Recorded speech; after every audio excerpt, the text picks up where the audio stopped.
There's a particular shame that comes from singing out of tune, or being told you've been singing out of tune, or just hearing yourself sound bad. And it's the kind of shame that can make you not want to sing out at all because you don't want other people to hear you.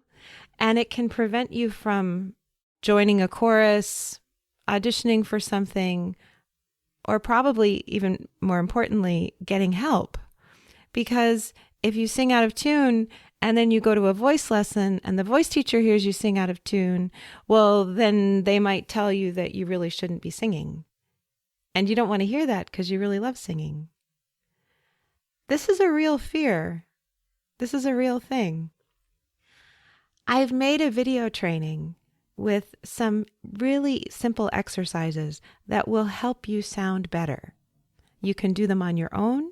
You can do them when nobody else is home to hear you. Not all of them even require you to make a lot of noise. But if you do them, if you make a habit of them, if you make a practice of doing them, you will improve the sound of your voice and you will improve your tunefulness. Because honestly, most singing out of tune comes from bad technique, not because there's something wrong with your brain, you have no talent, God spites you, none of that. Most of singing out of tune is just about how you're using your body. And so I give you exercises you can do in the privacy of your own home and see how they feel, see how they work, and reach out to me and let me know. To get to those exercises, visit my website, mvmusique.com. Right on the homepage, there's a box where you can input your email and I'll send them right to you.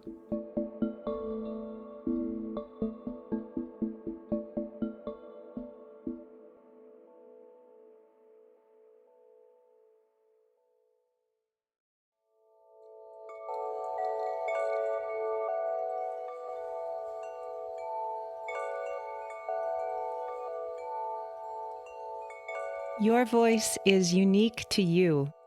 It grows as you grow. It changes as you change. If you're curious about the relationship between your voice and your body, your heart and your mind, welcome. My name is Michèle Voillequé, and I can't wait to hear you.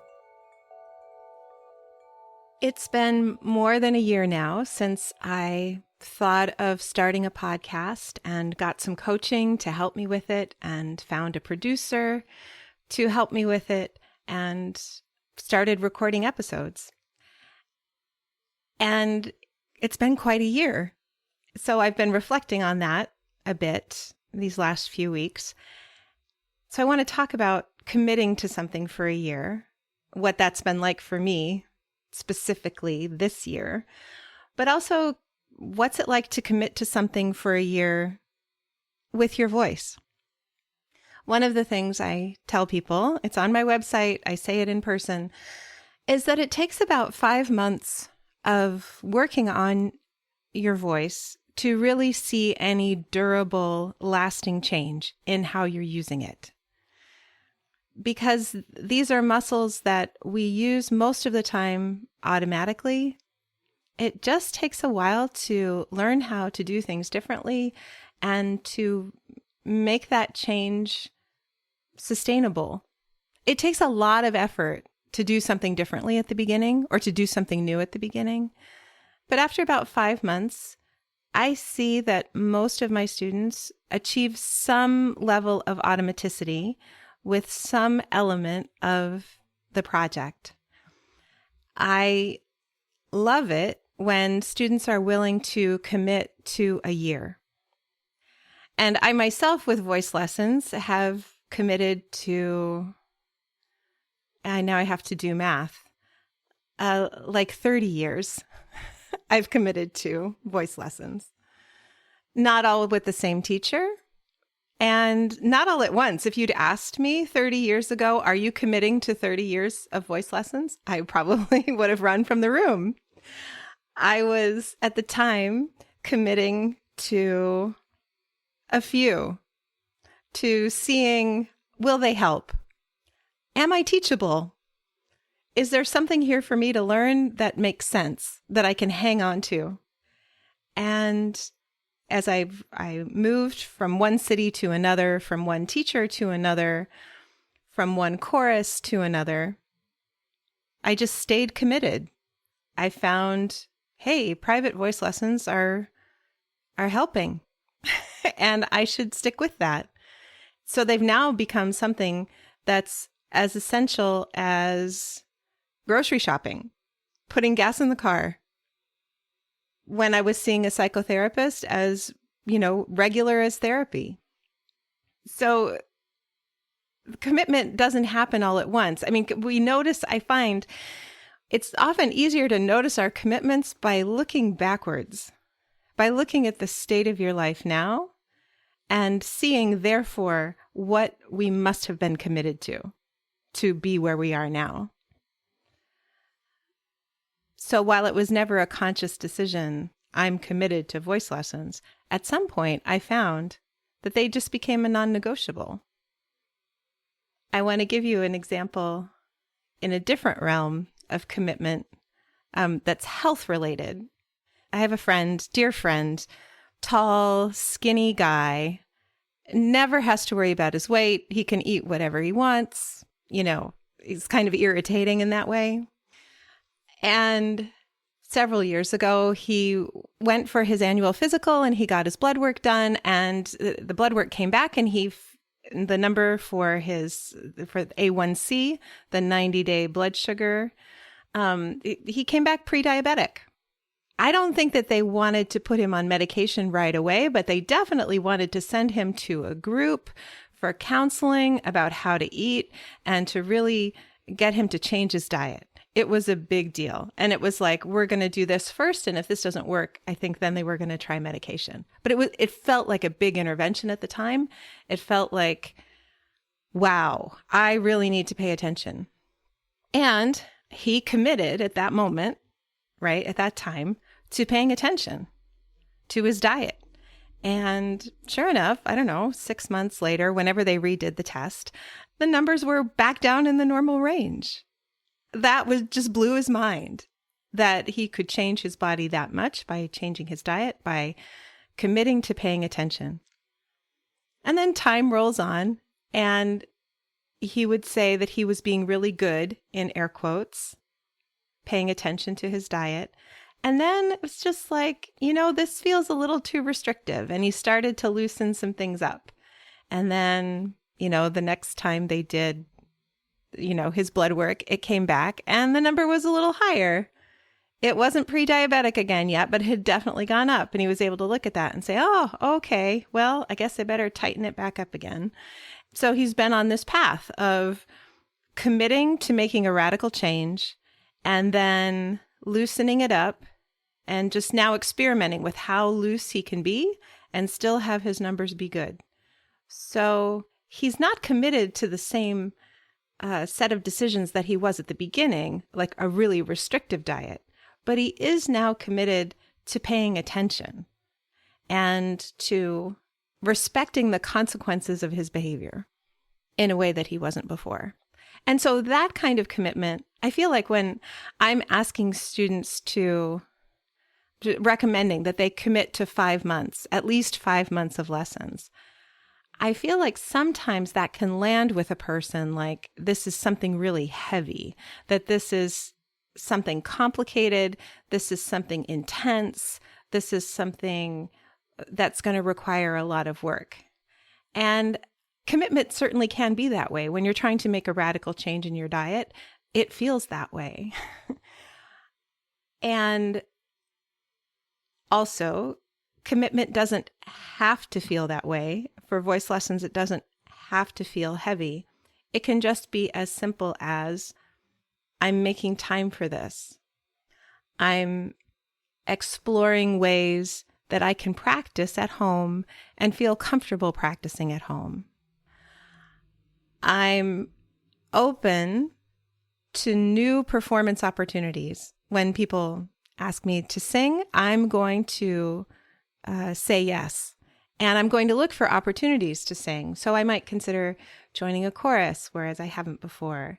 So commitment can have softer edges, right? Can be an easier thing.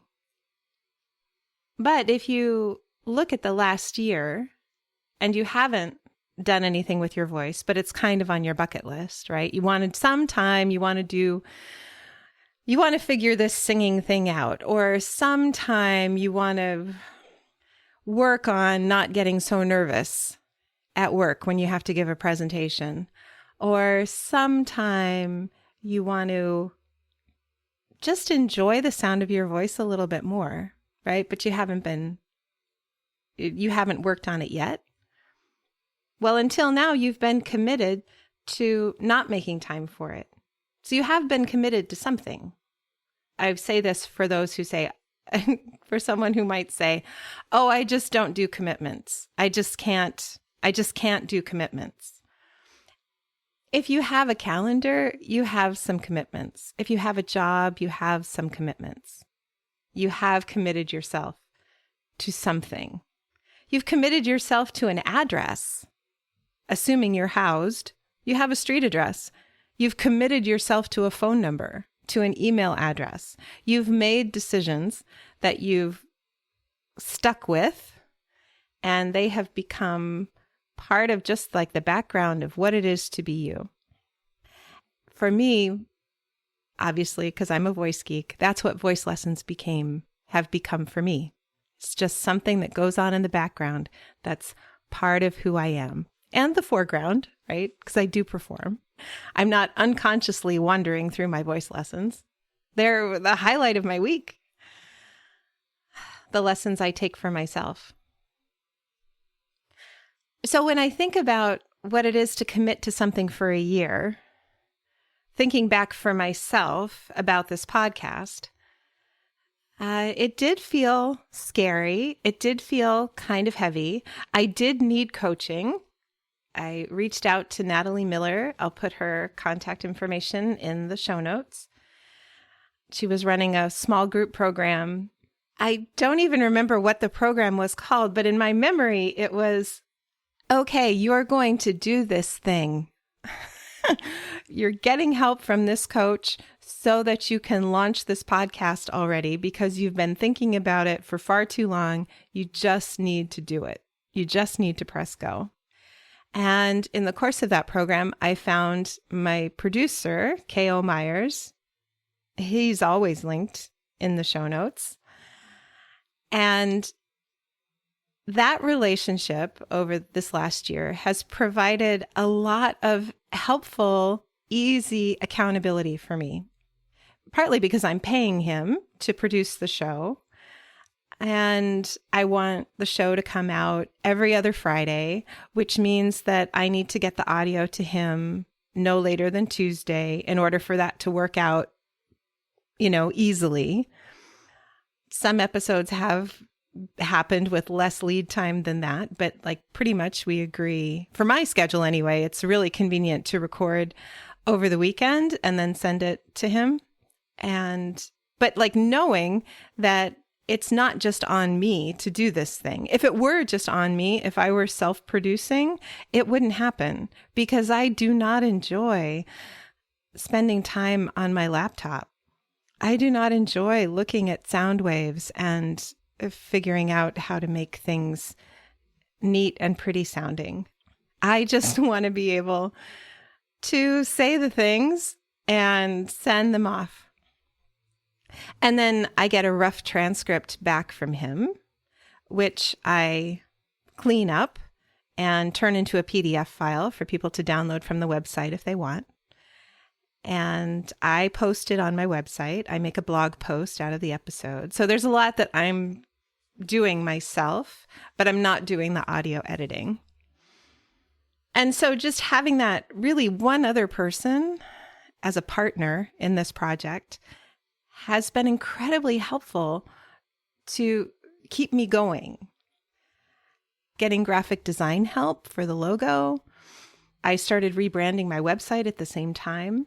And that process did help the podcast in a way. I mean, it was the website rebrand and redo was a huge project that felt like that did take a lot of energy and a lot of creative effort, but that also fed into the podcast and what it is that I wanted to say. I was engaging that question all the time, like what's really most important, what's really top of mind.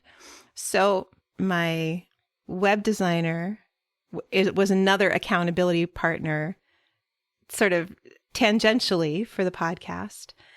And finding a graphic designer who immediately understood what I wanted for a logo.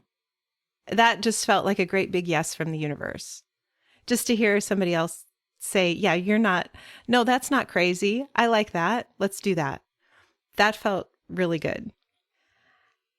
And also having friends and having students, because some weeks I've been stuck.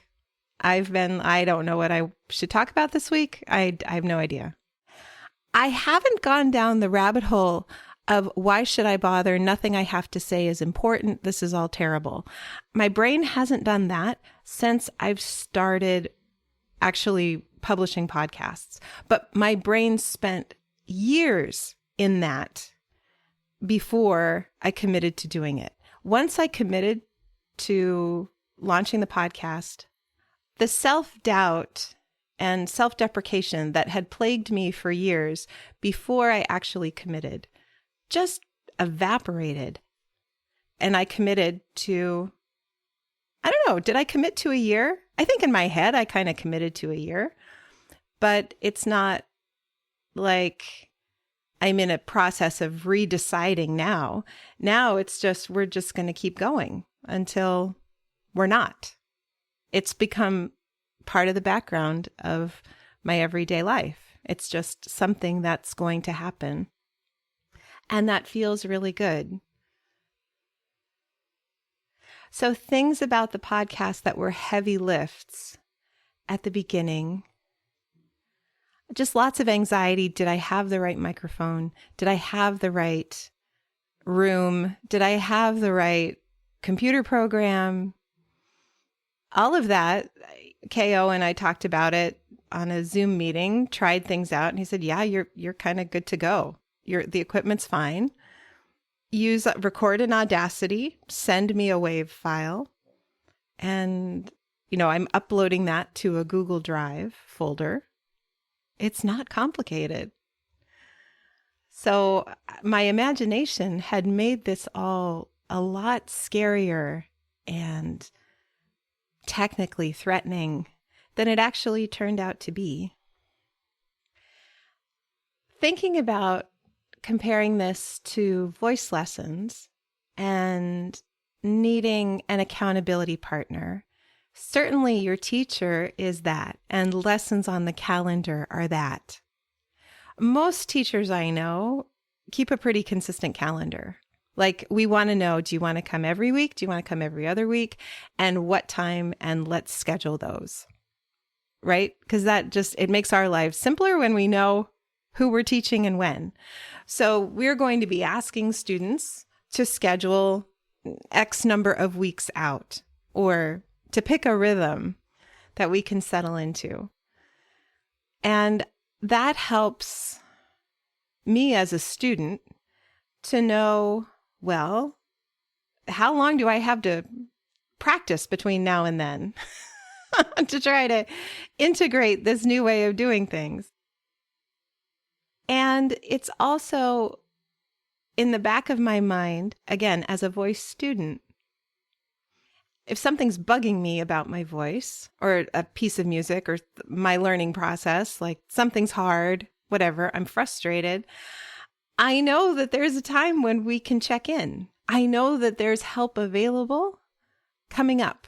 There's an appointment coming up. And so I don't need to obsess about it unless I want to, because there will be a time to ask questions. There will be a time to sort out this thing that feels hinky.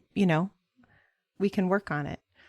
And so having that other person, having a lesson, having a trusted resource calms my nervous system and keeps me engaged in growing and changing. Intellectually, we all think growth and change is a good thing. But practically, we hate it. It's hard. It's not always fun. And so that teacher-student relationship, I find it's just vital that it be good and open and honest and caring. Other accountability partners you might have, though, are the people you live with, the people you sing with, the people who want to hear you sing, the people who want you to give the TED Talk already, who can ask, how's it going? Or what are you learning now? Or let's sing a song, or tell me about this thing. So sharing your project with other people, if I hadn't told my students or told anybody that I was recording a podcast, they wouldn't be able to ask me about it. How's it going? And I wouldn't be able to ask them, hey, what do you want me to talk about? So sharing this thing that I'm committed to helps it to continue too. And I find that when a commitment is scary, when a new step feels like it's going to make a huge change in your life, whatever it is, like you're resisting taking the step because you think part of you is afraid it will upend absolutely everything. When you can share that with other people, it gives it a broader context. Keeping things to ourselves tends to magnify them in importance and in dread. So I would say if you're considering committing to something for a year, or if you're considering starting something new, find a trusted partner. Tell your friends and family, the supportive ones, not the negative Nellies. Don't tell them. You don't need them squashing your joy. And have a list of reasons for yourself why this is important to you and what you hope to get out of it. For me in the podcast, I really wanted to get over myself. I really wanted to stop the negative self-talk of it's all been said before, the internet is full of crap, who needs anything more in it? You can fill in the blank. The thoughts were so unhelpful, they're embarrassing. And I'm happy that I can't really think of them clearly anymore. Like they're hard to come up with because they've left. So I succeeded in that. And I'm very proud of that. So I wanted to get over myself. I also wanted to make progress on a book that I'm writing. I started a book for adults, trying to, it's hard to talk about. And I've started this book several times, and I've approached it in several different ways, and it was just stuck. And I thought, part of why this book is stuck is because you're trying to talk about singing. You're trying to talk about the voice, which is an oral medium, by writing it down. And that's just hard. How about you talk about the voice by talking and see what you get? So the podcast is also a project to help me get all the ideas out of my head onto paper, at least in transcript form, and then figure out what kind of book it will be for adults at some point. We're not there yet, but we're on our way. And I think the third thing that I really wanted for the podcast was to create a 24/7 version of me that could be helpful to my students. So if they had a question, they wanted to know what I would think about something, they wouldn't have to wait until their next lesson. And of course, I can't possibly record that much to answer everybody's imaginary question that they may have or dread they may wake up with in the middle of the night. but it could be something that could feed people in between lessons and provide encouragement and information to keep going, because your voice is important. It's important that the world hear it. I care. Again, can't wait to hear you. Really true. I can't wait to hear you. And to provide support for people so that they can make themselves more comfortably heard in the world, however they want that to be.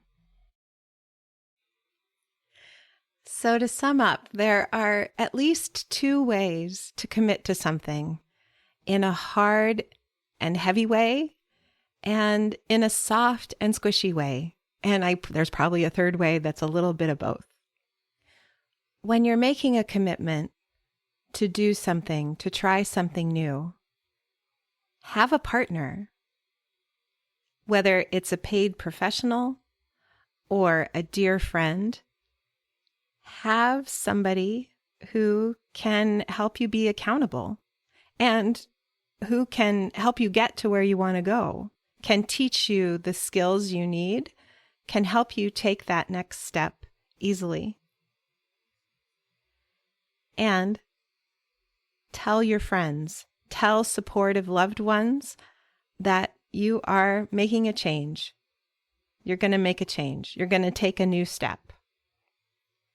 I hear Yoda, do or do not, there is no try. There's a lot of trying in learning how to use your voice differently. I do use try. I'm not a try is a bad word kind of person.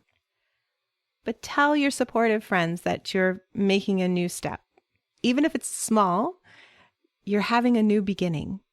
Share that with them so they can support you. And have a clear list of reasons why you want to make this change, why you want to take this step. What do you dream that will be on the other side? When I started this podcast, I wanted to feel differently myself about my own work. I wanted to help my students. And I really didn't think about numbers, how many downloads, how many people I've reached. I haven't advertised it. I didn't have a quantifiable goal with the podcast when I started. I just wanted to be engaged in the process of doing it. And if you're looking at something like committing to voice lessons or wanting to add voice lessons to your life, that's a perfectly fine way to think about it. I want to be engaged in the process of going to a regular voice lesson and seeing what I learn. That can be enough. You might want a quantifiable goal, learning 5 new songs, connecting my head voice to my chest voice. That is a quantifiable goal. It's going to take longer than 5 months or a year probably, but that is quantifiable. To sing a particular song well, to be ready to perform at somebody's wedding or the karaoke night. And I come back to, it's enough of a goal to just want to feel better, different, more confident. I really hope this has been helpful. Let me know what you're committing to. Thank you so much for listening.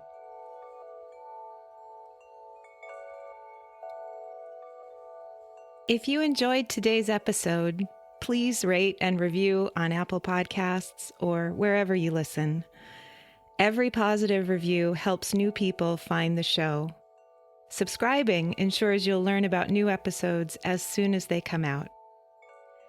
If you have a question about singing or speaking or being, please send me an email at letters@mvmusique.com.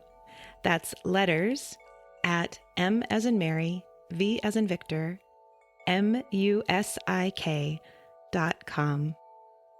Transcripts and show notes are available on my website. You can subscribe to my newsletter there too.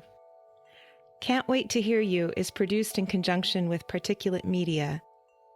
I'm your host, Michèle Voillequé. I can't wait to hear you.